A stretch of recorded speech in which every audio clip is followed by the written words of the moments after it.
同学们好, hari ini kita akan masuk bab kedua, keluarga saya. Dalam bab ini, anda akan belajar cara sebut nombor dalam Mandarin terlebih dahulu. Okey, mari kita mula sekarang.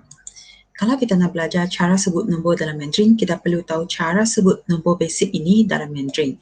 Okey, kita ada 0, 1, 2, 3, 4, 5, 6, 7, 8, 9, 10. Kalau nombor 2 pun boleh kita bacakannya sebagai liang.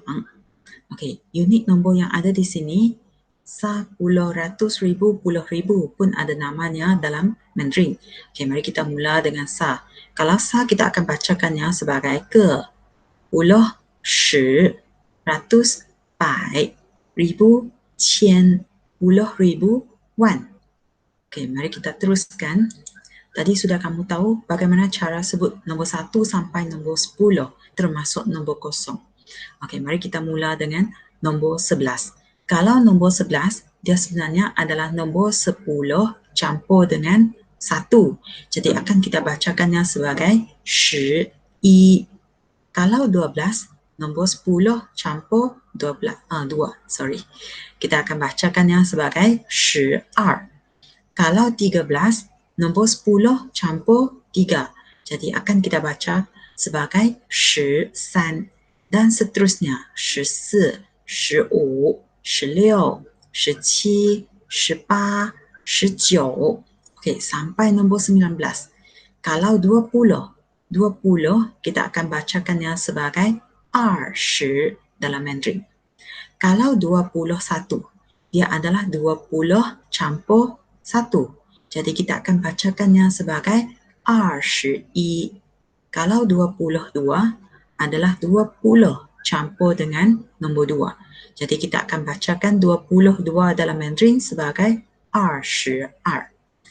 Sama juga dengan yang seterusnya 23, 24, 25, 26, 27, 28, 29. Kalau 30 kita akan bacakannya 30.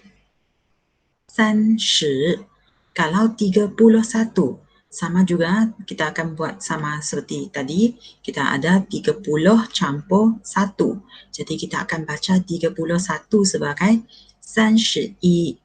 Seterusnya 32, 33,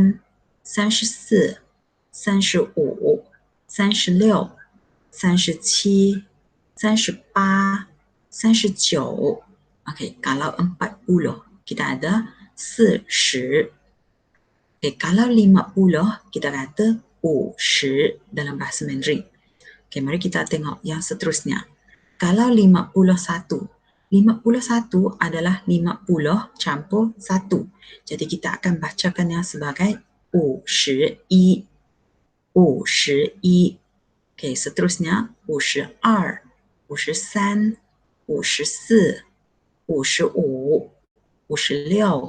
57, 58, 59. Okey, 60. 60 kita akan bacakannya sebagai 60.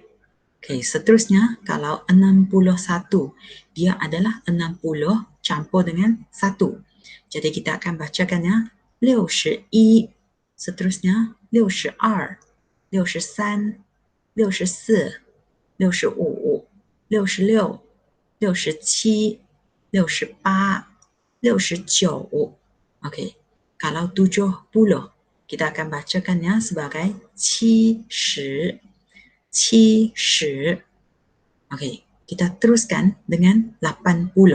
Kalau 80 kita bacakannya sebagai 80. 90, 90. Kalau 100 kita akan bacakannya sebagai 100. 100. Kita akan bacakannya, kita anggapnya sebagai 1. Jadi dia akan dibaca sebagai i.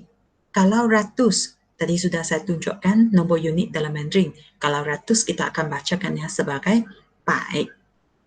Okey, kita teruskan tengok cara sebut nombor dalam ratus. Okey, 100 kita ada 100. Kalau 200, 200, 300, 300, 400, 400, 500, 500, 600, 600, seterusnya 700, 800, 900. Okey, di sini kalau 200, biasanya kita akan bacakannya sebagai 200, tetapi 200 pun boleh diterima. Okey, mari kita tengok nombor 1000. Kalau 1000, kita bacakannya sebagai 千, 千. Okey, kalau 1000, kita bacakannya sebagai 1000. Seterusnya 2000, 3000, 4000, 5000, 6000, 7000, 8000, 9000. Okey, sini saya nak ingatkan anda sekali lagi, kalau nombor 2 biasanya kita bacakan R. Tetapi kalau kamu nak sebut 200 ataupun 2000, boleh juga kita sebutkannya R200 ataupun 200 ataupun 2000 ataupun 2000. Okey, mari kita teruskan. Okey, kalau kamu nak sebutkan nombor pun boleh kita direct translate dari bahasa Melayu ke dalam bahasa Mandarin. Contohnya 51. 5 dalam Mandarin kita kata 5. 10 kita bacakannya 10. 1 i 51. 51. Okey, seterusnya 94. 9 kita bacakannya 9. 10. 4, 4, 94, 94. Okey, mari kita tengok nombor ratus. Okey, sini ada 670. Okey, 670. 6 kita bacakannya sebagai 6. Ratus, 百, 7, 7, 10, 10. 670, 670. Okey, seterusnya nombor 1000. 7320. 7 kita bacakannya 7,000, 千, 3, 3, 100, 百, 2, 2, 10, 10. Okey, ini nombor yang senang sahaja. Mari kita teruskan. Kalau nombor kosong di antara nombor lain. Okey, kalau nombor kosong di antara nombor lain, maksudnya nombor kosong itu dia berada di kedudukan tengah-tengah sahaja. Jadi bagaimana kita nak bacakan nombor tersebut? Contohnya 102, 102. Okey, 100. Tadi sudah saya bagi tahu kalau maksudnya 1. Jadi kita akan bacakannya sebagai i. 100 adalah pai. Jadi 100 kita bacakannya i pai. Jadi di sini, nombor kosong di antara nombor lain, dia di tengah-tengah. Jadi mesti kita bacakan nombor kosong ini sebagai ling. Jadi 2 adalah R. 102, 102. Okey, contoh lagi. 204. 200. 200 boleh kita bacakannya sebagai 200 ataupun 200. Nombor kosong di sini, sebab dia duduk di antara nombor lain, jadi perlu kita bacakan ling. Okey, nombor 4 adalah 4. 204.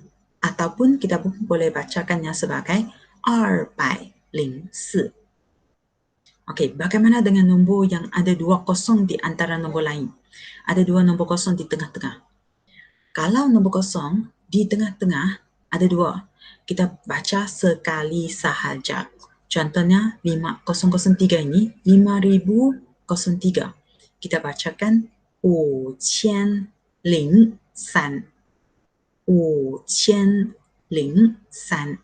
Nombor kosong di sini walaupun dia ada 2 tetapi kita bacakan sekali sahaja. Okey, kita teruskan. Kalau nombor kosong dia wujud pada hujung sekali, apa jadinya? Okey, 320. Kita akan bacakan dalam Mandarin 300.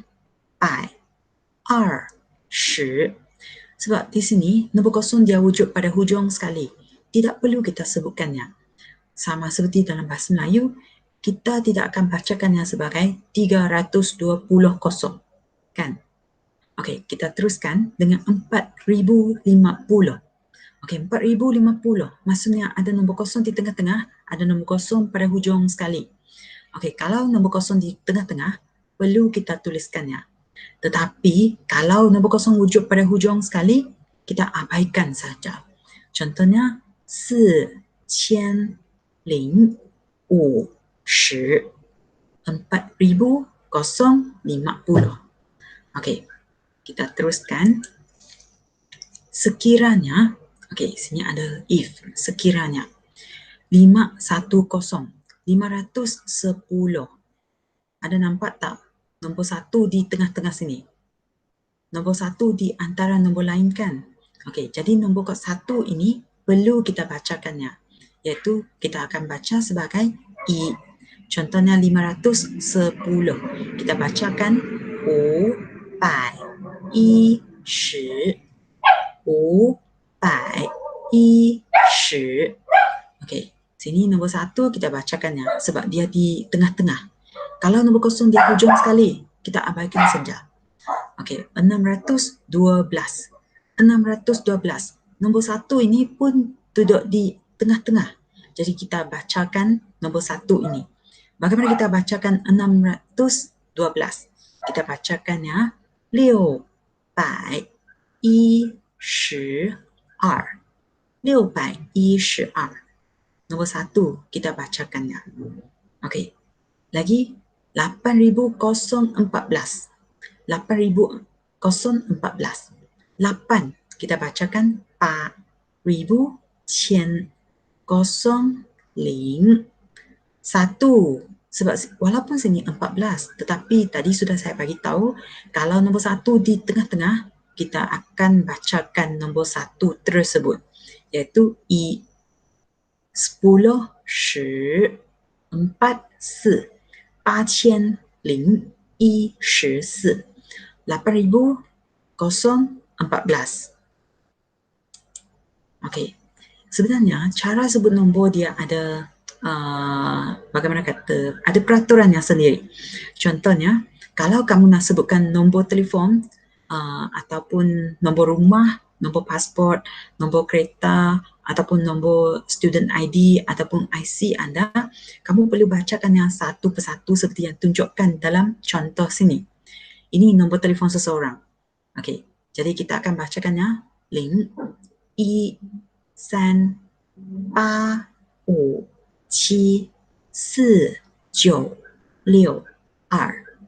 Kalau nombor IC pun sama, kita akan bacakan yang satu persatu. Contohnya 00212385474. Okey. Dapat ikutkah? Jadi sampai sini sahajalah kita belajar nombor. Kita akan teruskan yang lebih detail berkaitan dengan keluarga saya. Okey, mari kita tengok next video. Okey.